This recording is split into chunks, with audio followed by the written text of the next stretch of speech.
Soft where image دنیا کو دکھایا تھا، لیکن اب دنیا کے آگے وہ ایکسپوز ہو گئے ہیں. اور صرف افغانستان کے اندر نہیں، اب کینیڈا کے اندر دیکھیں جو انہوں نے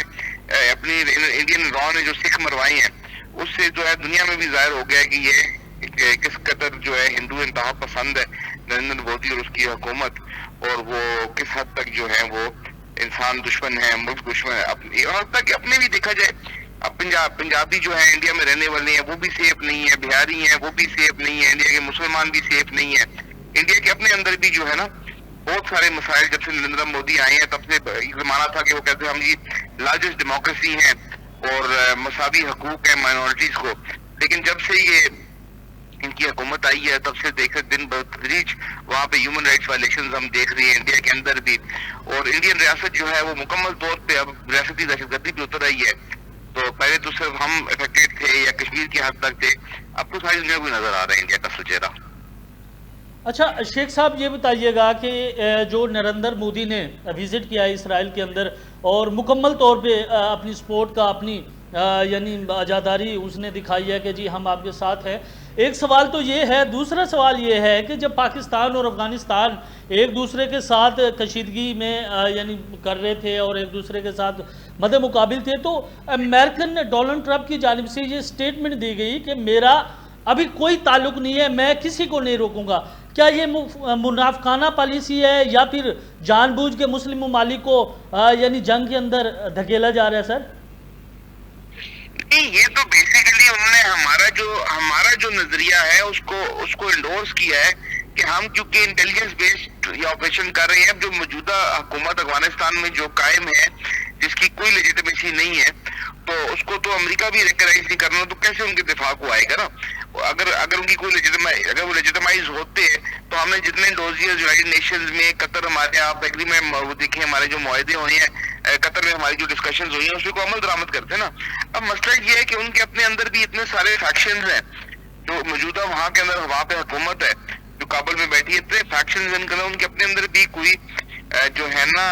کنسنسس نہیں ہے کہ معاملات کو کس طرح سے چلانا ہے. تو یہ تو میں سمجھتا ہوں امریکہ نے بہت اچھا بیان دیا ہے کہ وہ کسی سائڈ پہ نہیں کھڑا ہوا. اور بیسیکلی افغانستان جس طرح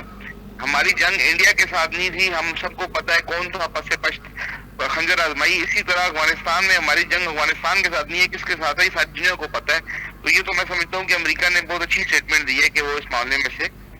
انوالو نہیں ہوں گے، کیونکہ ساری دنیا کو پتہ ہے ہم نے مجبوری کے تحت اپنے دفاع کے لیے،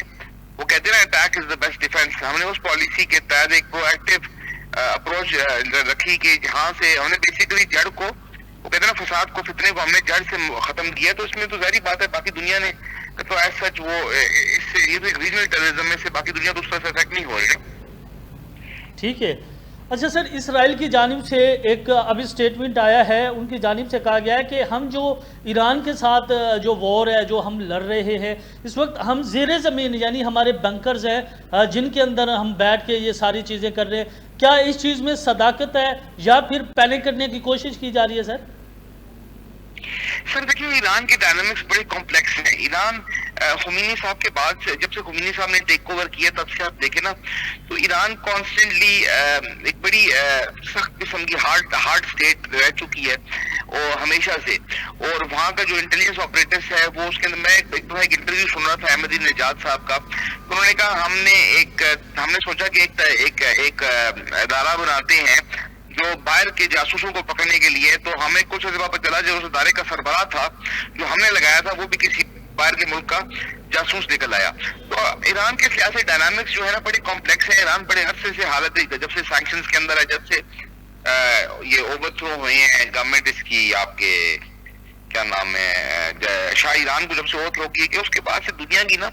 انٹیلیجنس کی بڑی اسٹرانگ ایک پریزنس وہاں پہ موجود ہے. تو عین ممکن ہے، یہ بالکل پاسبلٹی ہے کہ، کیونکہ دیکھیں آپ کو یہ کوئی ڈھکی چھپی بات نہیں ہے. ایران کے ساتھ جو امریکہ کے معاملات ہیں یا ایران کے ساتھ جو اسرائیل کے معاملات ہیں وہ کوئی آج کی تو بات نہیں ہے. اب اس میں زیادہ جو ہے نا وہ سچویشن آنے والے دنوں میں پتہ چلے گی کہ جو باقی عرب ممالک ہیں وہ اس جنگ میں کس طرف کھڑے ہوتے ہیں. ٹھیک ہے. اچھا سر یہ بتائیے گا کہ اب امریکہ کس جگہ کھڑا ہے؟ کیا وہ یعنی سارے ممالک کے ساتھ مل کے یہ جو جنگ چھڑی ہے مختلف ممالک کے درمیان ان کو حل کرانے کی کوشش کرے گا یا پھر ایران کے اوپر اٹیک کرے گا؟ سر امریکہ کیا کرے گا ابھی یہ بڑا قبل اصل میں ابھی تو آپ یہ بھی نہیں کہہ سکتے نا کہ یہ جنگ کتنی ایسکیلیٹ ہوگی. آیا یہ اس کو دیکھیں پہلے بھی اگر آپ کو یاد ہو کچھ عرصہ پہلے ابھی اس بات کو چند ہفتے ہی گزرے ہیں جو ایران اور اسرائیل کے درمیان ایک جنگ چھڑی تھی, اس کے اندر جتنے میزائل اسرائیل نے داغے تھے اتنے ہی ایرانیوں نے واپس مار دیے تھے. تو اب یہ بھی دیکھ رہے ہیں کہ اس ایسکلیشن کو یہ مزید کس حد تک آگے لے جاتے ہیں, کیونکہ دیکھیں نا ان کے ایران کے وسط میں ایک بہت بڑا بحری بیڑا جو ایرانیز کہہ رہے ہیں کہ ہمارے ٹارگٹ کے اوپر ہے, یو ایس کا بحری بیڑا ہے. ظاہری بات ہے اس کے اندر صرف وہ لاجسٹکس نہیں ہے, اس کے اندر بہت سارے ان کے ہیومن کیپٹل ہی موجود ہوتا ہے, تو یو ایس کے لیے اس کو بھی سیف رکھنا بڑا ضروری ہوگا. تو یقینی طور پہ ابھی بھی میں نہیں سمجھتا کہ یہ کوئی فل اسکیل جنگ چھڑ چکی ہے, اور ابھی کہنا بھی کچھ قبل وقت ہوگا. دیکھیں اب ہمارے جب انڈیا پاکستان کی سچویشن دیکھیں تو رات کو ایسے لگ رہا تھا کہ نہ جانے یہ جنگ کہاں تک چلے گی, لیکن صبح اٹھے ہیں تو سیز فائر ہوا تو سائڈ سے, تو اس لیے آپ کچھ نہیں کہہ سکتے اس سینیریو کے اندر جو ہے کہ یہ کتنا عرصہ چلے گی یا کہاں تک جائے گی. جنگ جو ہوتی ہے نا اس کو کوئی بھی پریڈکٹ نہیں کر سکتا. بعض اوقات جو ہے ایک چھوٹی چنگاری جو ہوتی ہے وہ عالمی جنگ بن جاتی ہے, اور بعض اوقات جو ہے بہت بڑی بڑی سچویشن جو ہے وہ ڈیفیوز ہو جاتی ہیں. اب اس میں بھی ایک اور فیکٹر بھی ہے, دیکھیں اب چائنا کا بھی بڑا وائبرنٹ رول ہے. چائنا کی یہاں پر بھی ایران میں بھی پچھلے کچھ سننے ہیں کہ چائنا کی کافی ساری انویسٹمنٹ ہے. چائنا یقیناً ایک گلوبلی ایک بڑی پاور رکھتا ہے اور اس کی بات سنی بھی جاتی ہے. پھر پڑوس میں روس بیٹھا ہوا ہے, روس کا بھی یہاں پہ سٹیک ہے. اب روس کس طرف جاتا ہے, تو یہ مطلب میں نہیں سمجھتا کہ اس طرح سے میں اسکلیشن دیکھ رہا ہوں اس کے اندر عنقریب. مجھے تو لگتا ہے کہ یہ معاملہ عنقریب ڈیفیوز ہو جائے گا. اچھا سر, اس میں اب جو ایران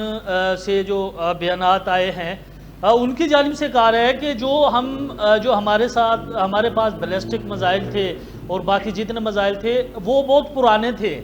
اب جو ہم نئے کریں گے وہ امریکہ کو دکھائیں گے کہ ہم کس اسٹریٹجی کے ساتھ آ رہے ہیں. کیا آپ سمجھتے ہیں کہ جو ایران نے جو امریکن اڈوں کے اوپر حملہ کیا, اٹیک کیا ہے مختلف ممالک میں, کیا امریکہ اس کا پھر پلٹ کے جواب دے گا, یا پھر اس کی جو اسٹریٹجی ہے وہ اسٹیٹ رہ کے کہ جی میں بس یعنی میں اپنی جگہ پہ قائم ہوں, جو اسرائیل اور ایران ہے وہ کرنے دیں ان کو. کیا کہنا چاہیں گے سر؟ اس سے پہلے میں آپ کو بات ہوں, اگر آپ کو یاد ہو نا, دیکھیں امریکن سی آئی کا ان کا ایک کوڈ آف کنڈکٹ ہے کہ تقریباً 35 سال بعد نا وہ اپنے ڈاکومنٹ پبلک کر دیتے ہیں. تو جس وقت شاہ ایران کے خلاف بغاوت ہوئی تھی اس وقت جو ان کی ڈاک جایا کرتی تھی نا, جسے ہم ڈپلومیٹک میل کہتے ہیں, وہ جایا کرتی تھی, اس کے اندر اس اپرائزنگ کو یہ کسی بھی کھاتے میں نہیں ڈال دیتے اور کہتے کوئی اتنا بڑا ایشو نہیں ہے, شاہ کی گورنمنٹ اس کے اوپر قابو پالے گی, خمینی یہ ایک چھوٹا سا مولوی ہے, ایک علاقے تک محدود ہے. مطلب اس طرح سے ان کا خیال تھا کہ وہ جو اپرائزنگ تھی اس کو شاہ کی گورنمنٹ ٹیکل کر لے گی. تو یہ میرے کہنے کا مقصد یہ ہے کہ دنیا کی جو انٹیلیجنس ہے اس نے ماضی میں بھی ایران کو بڑا غلط جج کیا. ابھی بھی خاص کر کیونکہ اتنے لمبے سینکشنز کی وجہ سے ہمیں نہیں پتا کہ ان کی ملٹری کیپیسٹی کیا ہے. ہاں, شاہ کے دور میں ایک بہت ہی زبردست اور طاقتور ملٹری تھی, اور اس وقت کے حساب سے بڑی ایڈوانس تھی, اور بہت ساری روسی ٹیکنالوجی ان کے پاس موجود تھی. اور اس کے بعد اتنے عرصے کے اندر چونکہ وہ دنیا سے کٹ آف رہے ہیں, تو یہ اب دنیا نہیں میں سمجھتا پریڈکٹ کر سکتی کہ ان کے پاس ایکچولی کیا کیا ہتھیار موجود ہے یا کیا کیا موجود ہے. اب کیا امریکہ اسرائیل کے دفاع کے لیے آتا ہے, یہ تو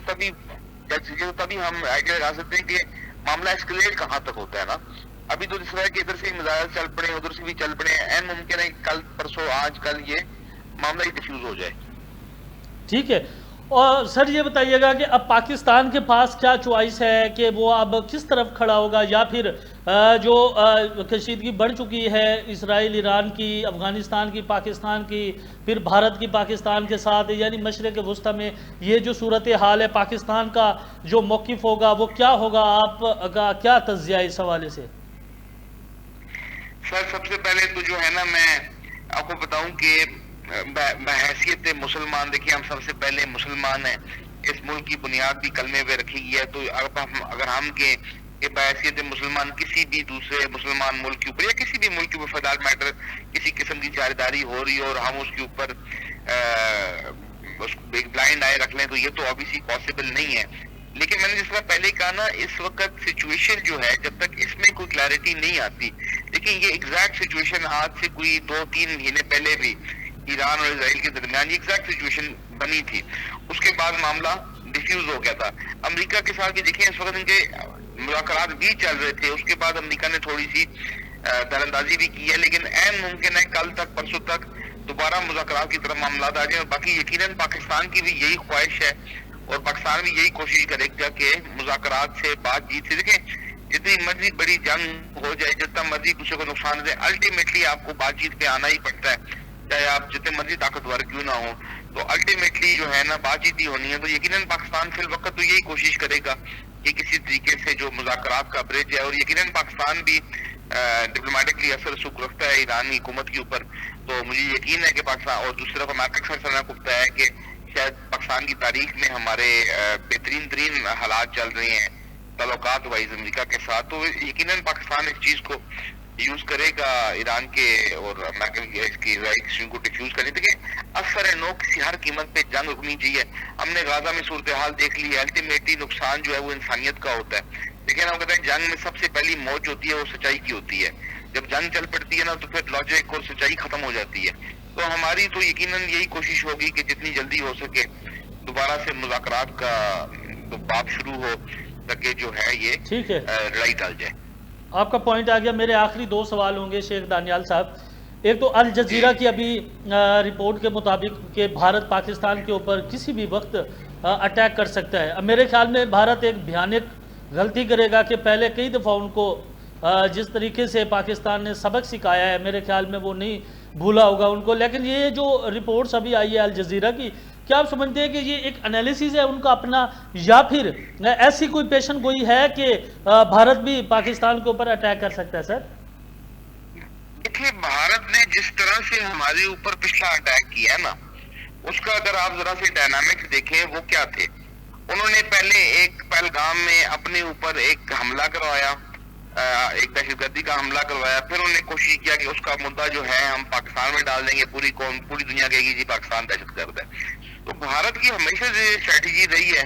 وہ جو ہے کہ دنیا کو یہ تاثر دینا کہ وہ مظلوم ہے اور حقیقت میں وہ ظالم ہے۔ تو میں نہیں سمجھتا کہ اس وقت بھی وہ اس طرح سے فرنٹ فٹ پہ آیا کہ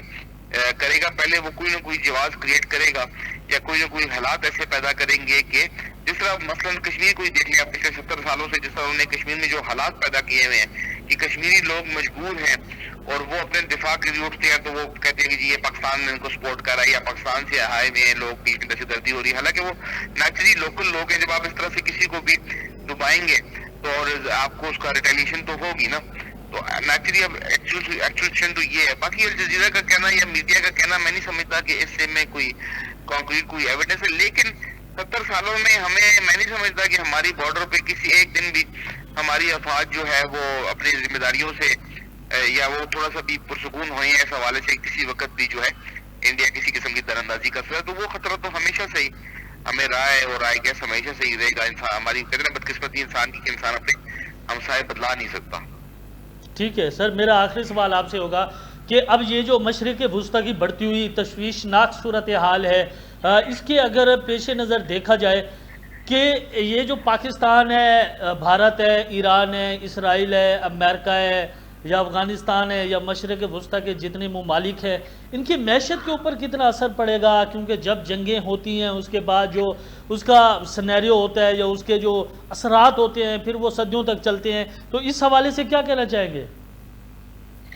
سر ابھی آپ دیکھیں نا بالکل ریسنٹ اس میں جو روس کی اور یوکرین کی جنگ تھی، اس کی وجہ سے جو دنیا بھر میں کھانے پینے کی اشیاء مہنگی ہوئی ہیں، ابھی ہم اس کے بوجھ سے باہر نہیں آئے، بلکہ اگر تھوڑا پیچھے چلیں وہ جو قدرتی آفات ہی ہے کووڈ کی، اس کی وجہ سے ابھی تک ہماری شپنگ انڈسٹری، پروڈیوس انڈسٹری، بہت ساری انڈسٹریز اپنی جگہ پہ نہیں آئی۔ تو یقیناً دنیا اس وقت اس چیز کی متحمل نہیں ہے۔ یورپ اپنی تاریخ کے بدترین اکنامک منٹوں میں سے گزر رہا ہے، امریکہ میں ریکارڈ انفلیشن ہو رہی ہے، مطلب بے تحاشا اس وقت مسائل ہیں، اور یہ یقیناً معیشت ایک بہت بڑا جو ہے نا، سب سے زیادہ ہٹ تو معیشت کو ہی ہوتی ہے کسی بھی جنگ کے اندر، خاص کر اس دور میں جو ہم جس میں رہ رہے ہیں نا، وہ آگے زمانے کی تلواروں کی جنگ تو ہے نہیں، اس میں آپ نہیں کہہ سکتے کہ ایک بٹن سے جو ہے کہاں تک کتنی تباہی ہو جائے گی۔ تو یقیناً معیشت کے اوپر تو ساری دنیا کی معیشت کو یہ افیکٹ کرے گی۔ دنیا اب ایک گلوبل ولیج بن چکی ہے، ہر ملک کی کسی نہ کسی طور پر دوسرے ملک سے تجارت ہے یا لوگوں کی آمد و رفت ہے، تو یقیناً ہر بندہ ہی ڈسٹرب ہوگا اور معیشت تو اس میں بہت ڈسٹرب ہوگی۔ بلکہ ایون یہ جو حالات بنے ہوئے ہیں اس سے ایک سیلف انسرٹینٹی نا،